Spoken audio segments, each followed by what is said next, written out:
증언하고 말았어. 오늘은 팔꿈치 바깥쪽이 아픈 테니스 엘보에 대해서 말씀드릴게요.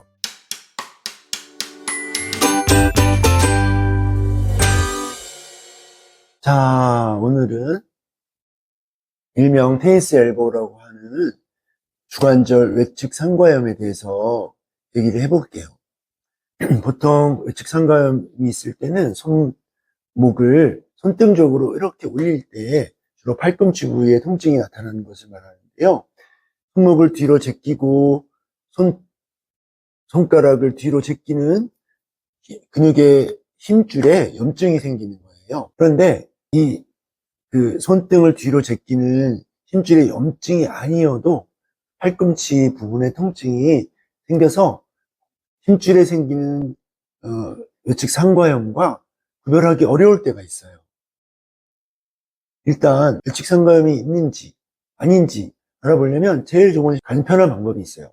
코젠 테스트라고 하는 건데요. 팔꿈치를 90도 정도 굽히고 주먹을 가볍게 쥐세요. 손목을 손등 쪽으로 한번 이렇게 지그시 뒤로 제껴보세요. 이럴 때 아프다면 일단 테니스 엘보를 의심해 봐야 되고, 잘 모르겠다면 저항을 주어보는 거예요. 반대쪽 손으로 반대쪽 손에 저항을 줘서 약간 힘을 주어보는 거예요. 그럴 때 통증이 확연히 느껴지실 거예요. 그러면 이걸 일반적으로 테니스 엘보라고 진단하는 거예요. 그런데 이런 손목을 뒤로 제끼는 근육의 힘줄에 염증이 있을 때는 그렇게 어려운 질환이 아니에요. 이 테니스 엘보는 가벼운 증상일 경우 한의원에서 침구 치료를 하거나, 혹은 정형외과나 신경외과에서 주사 치료를 하거나, 혹은 잘하는 스트레칭으로도 충분히 그 증세가 가라앉을 수 있어요.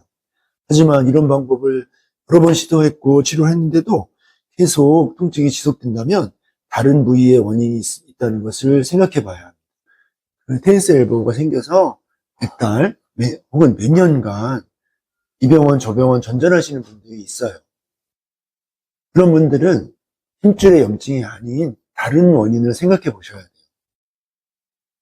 임상에서 가장 많이 힘줄염 위에 생각해 볼 수 있는 것이 경추에 있는 금피신경의 포착이에요.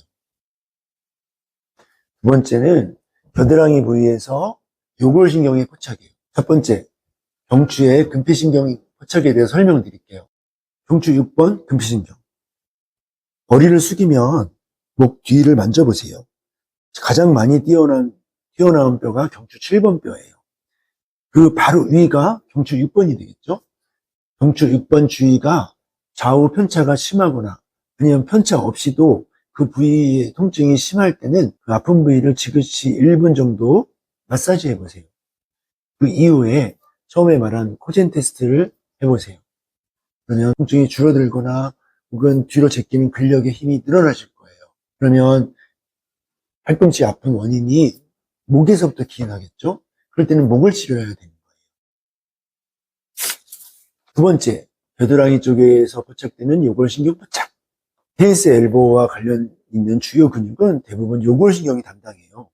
요골신경이 포착되면 팔꿈치만 아픈 것이 아니라 손목을 뒤로 제끼는 힘도 떨어질 뿐 아니라 손목을 펴는 힘도 부족해져요. 혹은 팔 전체가 저려지기도 해요. 포착 부위를 찾는 방법은 아픈 쪽 팔을 내 겨드랑이 하부를 만져보는 거예요. 전문 용어로는 그 부위가 하부 삼각 공간이라는 부위예요. 이 부분을 주먹으로 통통통 가볍게 치거나 가볍게 주무르고 난 후 처음에 했던 코젠 테스트를 다시 해보는 거예요.